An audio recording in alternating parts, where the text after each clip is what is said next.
So just before we dive into our collective and our individual work, we would just like to take this brief moment to thank a very few key special people who are in this room with us. A big special thanks to our Quito family. You guys have been absolutely fundamental to helping us engage with the struggles and everyday life of Quito's market spaces.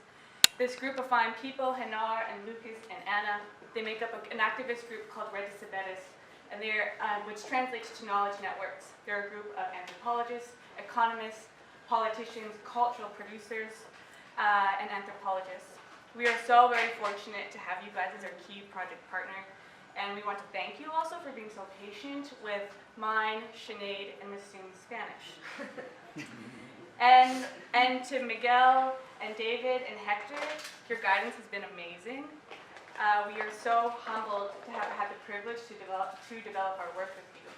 So don't worry, this isn't the end, it's only the beginning. So both Sinead and I focus our respective studies on the urban social movements anchored by Mercado San Roque.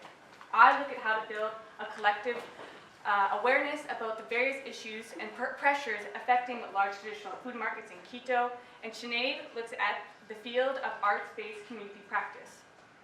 Based on the complementary elements of our work, we want to briefly trace the pressures facing Mercado San Roque from the global agencies down through state and municipal policies, particularly looking at tourism as a key speculative force. So Quito's designation as a UNESCO World Heritage Site in 1978 occurs during a time when global agencies were focusing on the effects of increased urbanization.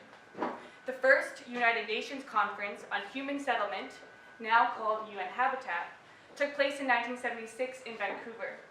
And since then, this has become one of the largest conferences on urban issues. Habitat 3 actually will now take place in Quito in October of 2016. So this period also saw a rapid acceleration of urban development through an emerging globalized economy. International agencies founded after World War II included UNESCO, the Inter-American Development Bank, the World Bank, and the International Monetary Fund. So, and these were some of the key players that came in with their whole debt restructuring and investment for nation states. Cities increasingly during this time became sites of capital accumulation, and specific economic and cultural futures emerged as these facets for rehabilitation which levered investments. So we can trace these global pressures throughout Latin America, as most of us will explain to you today. In the 1980s and 1990s, as we know, neoliberal policies were introduced in states across the continent under the auspices of the International Monetary Fund and World Bank, as well as many other interested parties.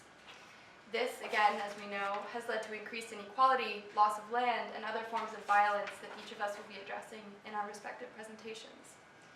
So within this context, many states shifted from national development to the augmenting of competitive urban regions.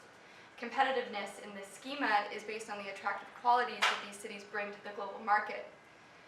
Ecuador's unique combination of ecological and cultural heritage sites has been strengthened as part of an alternative model for development since the inception of President Rafael Correa in 2008. The Correa administration based this alternative model on the recognition of Ecuador as a plurinational state, as well as the nominal opposition of neoliberal privatization. This alternative model entails looking for new channels of investment and development, and in this climate, ecological and cultural heritage have become increasingly wielded as vehicles for tourism. However, this has translated into state-led capitalist development, and there are many contradictions in the administration's seemingly progressive ideology. So we look at these effects on Quito in particular. The capital city of Ecuador, Quito, is a node for global heritage tourism, as we mentioned, with the historic center as a driver. This has increased pressure for development throughout the city and peripheral urban areas.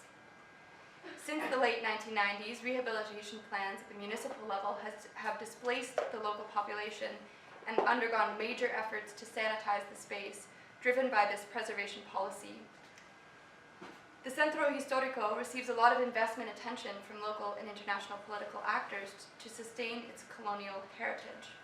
This stands in stark contrast with the ongoing disinvestment and speculation pressuring Mercado San Roque. a large traditional food market located a few streets from the center's core attraction sites and museums. Through fieldwork, as Miguel and Zanny explained, we observed and learned more about these relational tensions, and our work, Zanny's and mine, converges here where we explore approaches to social solidarity within the market.